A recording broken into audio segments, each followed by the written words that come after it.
एक बार बंधु फिर से बीके इंग्लिश क्लासेस में आप लोगों का स्वागत है। तो इस बार हम सॉल्व करेंगे सन 2025 में यूपी बोर्ड में जो है पूछे गए प्रश्न। तो टाइम वेस्ट न करके हम जो है 2025 में पूछे गए जो मुख्य ग्रामर का पार्ट है उस पर पहले फोकस करेंगे। तो यहाँ देखिए आप, सेक्शन सी है जो कि ग्रामर से रिलेटेड है। तो पहला क्वेश्चन है, choose the correct option to answer the following question. तो निम्नलिखित ऑप्शन को चूज करना है। ये जो है पहला प्रश्न है जो कि वन वर्ड सब्स्टिट्यूशन का है। A remedy for all disease is, a remedy for all disease, तो सभी बीमारियों की जो एक रामबाण औषधि है उसी से रिलेटेड प्रश्न है। पहला ऑप्शन है एमनेशिया, जिसे कहेंगे भूलने की बीमारी। दूसरा है डेमेंशिया, सोचने, याद रखने, तर्क करने की क्षमता में धीरे धीरे जब गिरावट होती है तो उसको कहा जाता है डेमेंशिया। तो सही ऑप्शन होगा बंधु पैनाशिया, रामबाण औषधि। अब इसका चौथे ऑप्शन की मीनिंग भी समझ लेते हैं। मैग्नीशिया, मैग्नीशिया का मतलब होता है सुखाया हुआ मैग्नीशियम कार्बोनेट। तो चार के एक ऑप्शन जो होगा panacea, a remedy for all disease means panacea, रामबाण औषधि। प्रश्न संख्या दूसरा लिखें, the phrase fall out means, fall out का क्या मतलब होता है? फॉल आउट का मतलब होता है लड़ना झगड़ना। तो ये आप बी का होगा, ऑप्शन नंबर थर्ड। चलिए आगे प्रश्न लेते हैं बंधु। प्रश्न की श्रृंखला को हम लोग आगे बढ़ाते हुए चलिए सी में चलते हैं। The synonym of timid, timid का हमको पर्यायवाची बताना है। देखिए डेयरिंग टिमिड मन होता है डरपोक।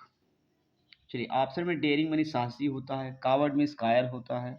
चलिए सिनोनिम जो है ये दूसरा ऑप्शन होगा, कायर होगा नहीं कावर्ड होगा। चलिए सब की मीनिंग चेक कर लेते हैं। डेयरिंग मीन्स साहसी, बोल्ड मीन्स साहसी, ग्रेव मीन्स गंभीर। तो ऑप्शन होगा आपका दूसरा यानी कावर्ड, कायर। चलिए ऑप्शन नंबर डी में चलते हैं।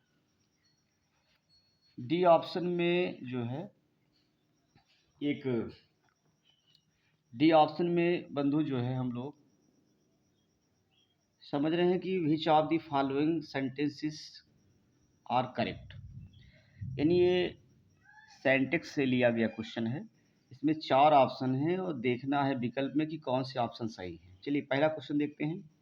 He is a family man, one must do one's duty, please write with ink और you have a chance of winning. देखिए ऑप्शन में है ओनली ए एंड बी, दूसरे में है ओनली बी एंड सी, तीसरे में है ओनली बी एंड डी और चौथे में है ओनली सी एंड डी। एक एक को हल करते हैं हम लोग पहले। ये पहला ऑप्शन कहता है ही इज ए फैमिली मैन, ये बिल्कुल सही है। ही इज ए फैमिली मैन का मतलब होता है ही इज ए फैमिली। दूसरा समझते हैं भैया, one must do one's duty, प्रत्येक को अपना कर्तव्य करना चाहिए। वन के अनुसार वंस का प्रयोग किया गया है, ये भी बिल्कुल सही है। तो सी में चलते हैं, प्लीज राइट विथ इंक, तो विथ ना होकर के यहाँ पर इन लिखा जाएगा, क्योंकि जब हम किसी मीडियम या मटेरियल बिंग्स का यूज़ करते हैं तब वहाँ पर इन लगाते हैं, इन। तो सी वाले में गलती है। डी में देखिए आप, you have a chance of winning, chance of winning न होकर के टू बी लिखा जाएगा। तो ऐसा ऑप्शन जिसमें जो है सिर्फ ए और बी सही हो, किसमें है वो? तो पहला ऑप्शन। तो डी का पहला ऑप्शन सही है जिसमें लिखा गया है ओनली ए एंड बी। चलिए प्रश्न संख्या बंधु हम जो है प्रश्न आगे बढ़ेंगे प्रश्न श्रृंखला की तरफ। चलो, और प्रश्न श्रृंखला की तरफ जब हम आगे बढ़ेंगे तो हमें मिलेगा प्रश्न जो है ये प्रश्न मिलेगा हमें ई। चलिए एंटोनिम ऑफ इंडियर इस, इंडियर का मतलब क्या होता है? इंडियर का मतलब होता है किसी को प्रिय बनाना या किसी की प्रशंसा प्राप्त करना।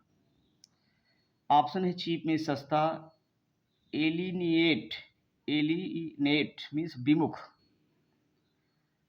और विमुख का मतलब होता है रिपेल, डिस्गस्ट या ऑफेंड। अर्थात इंडियर का मतलब होता है किसी को प्रिय बनाना, कॉन्सिलिएट का मतलब होता है समझौता करना, हेल्प मीन्स मदद करना। तो जो इंडियर का एंटोनिम होगा वो होगा एलिनेट मीन्स विमुख होना। तो प्रश्न संख्या अब जो है बंधु हम आगे बढ़ेंगे। और चलिए प्रश्न संख्या आगे बढ़ेंगे बंधु, तो उसमें देखिए जो है प्रश्न संख्या 5 के ए में एक नरेशन दिया गया है। 5 के ए में एक 2 नरेशन है, आपको ए 2 में से एक ही करना है। तो चलिए, change any one of the following is indirect speech, लेकिन दोनों को समझ लेते हैं। देखिए पहला है I said the old man died last night. इसका नरेशन जब करेंगे, देखिए असर्टिव सेंटेंस है। आई said that the old man, change नहीं होगा तो लिख देंगे आई said that the old man. अब यहाँ देखिए आप, ये जो डाइड है पास्ट इंडिफिनिट टेंस है, पास्ट इंडिफिनिट चला जाता है पास्ट परफेक्ट में, तो हो जाएगा the old man had died. और लास्ट नाइट का क्या हो जाएगा, द प्रीवियस नाइट, तो बन जाएगा अपना I said that the old man had died the previous night. दूसरा देखते हैं बंधु, the king said to the Sant how should one learn to be content. देखिए यहाँ पर ये इंट्रोगेटिव लगा हुआ है, तो यहाँ का जो सब्जेक्ट होगा वन होगा। अच्छा, वन एक प्रोनाउन है जिसका कोई भी अप्रत्यक्ष में यानी इनडायरेक्ट में नहीं बताया गया कि वो चेंज होगा, परिवर्तन होगा, तो इसका हो जाएगा the king told the Sant, how से वाक्य जुड़ जाएगा, वन हो जाएगा इसका सब्जेक्ट, और one should learn to be content. बिल्कुल फिर से समझ लेंगे आप, the king told the Sant how one should learn to be content, यहाँ पर क्वेश्चन मार्क हट के फुल स्टॉप लग जाएगा। चलिए प्रश्न संख्या बी को लेंगे बंधु। चलिए बी प्रश्न कहता है कि इसमें combine any one of the following as directed, यानी बी में 2 क्वेश्चन है, एक में एक आपको कॉम्प्लेक्स सेंटेंस बनाना है, दूसरे में सिंपल बनाना है। चलिए पहला क्वेश्चन इसका हमें कॉम्प्लेक्स बनाना है, समझ लेते हैं। I waited for my friend, I waited till his एरिबल। तो जब हम कॉम्प्लेक्स बनाएंगे तो आई वेटेड काट देंगे, वहाँ लिख देंगे टिल या अनटिल, फिर लिख देंगे इसका सब्जेक्ट ले लेंगे, यानी ही हो जाएगा, अराइवल का हो जाएगा अराइव्ड। चूँकि ये वाला वाक्य जो है कॉम्प्लेक्स में बनाना, तो हो जाएगा आई waited for my friend till या अनटिल ही अराइव्ड। चलिए दूसरा प्रश्न लेते हैं बंधु, इसका सिंपल बनाना है। He is very fat he can not run. तो देखिए यहाँ पर इज के स्थान पर हम बीइंग कर देंगे, तो हो जाएगा बीइंग वेरी फैट कामा करके ही कैन नॉट रन, या इसको ऐसे ही बना सकते हैं he is too fat to run. चलिए बंधु, अब जो है हम लोग आगे प्रश्न की तरफ बढ़ेंगे, जो कि अपना प्रश्न है ये transform any one of the following as directed. हमको ट्रांसफॉर्म करना है। अब पहला क्वेश्चन है जिसको ट्रांसफॉर्म करना है, जैसे पहला प्रश्न है इनटू पैसिव में बनाना है। He loves me, he loves me का पैसिव होगा, चूंकि ये प्रेजेंट सिंपल प्रेजेंट है, तो हो जाएगा मी जाएगा इधर, तो हो जाएगा I am loved by him, he हो जाएगा हिम, तो I am loved by him, ये पैसिव हो गया। चलिए दूसरा क्वेश्चन लेते हैं, be reach the station and then purchase the ticket. इसका बनाना है इनटू सिंपल सेंटेंस। बंधु इसका सिंपल सेंटेंस 2 तरीके से बनेगा, कैसे, देखिए यहाँ पे देखिए बी रीच द स्टेशन, हम स्टेशन पहुँच गए, तो एंड देन तब परचेज द टिकट, तब हमने टिकट खरीदा। कहने का मतलब ये है, यहाँ हो जाएगा आफ्टर रीचिंग द स्टेशन, यानी स्टेशन पहुँचने के बाद। ये क्या हो जाएगा, रीच का हो जाएगा रीचिंग, और आफ्टर रीचिंग इससे पहले प्रीपोजिशन लगा देंगे हम, तो after reaching the station B purchase the ticket, ये सिंपल बन जाएगा। या तो इसको ऐसे बना सकते हैं, चलिए कैसे बनाएंगे, बी परचेज अ टिकट या be bought a ticket after reaching the station. चलिए बंधु, अब जो है हम लोग अगला प्रश्न देखते हैं। अगला प्रश्न क्या कहता है, डी का, correct any one of the following sentence. पहला सेंटेंस है माई हेयर्स आर ब्लैक, चूँकि हेयर का यूज हम एक वचन में करते हैं, इसीलिए यहाँ पर हो जाएगा my here is black, my here is black हो जाएगा।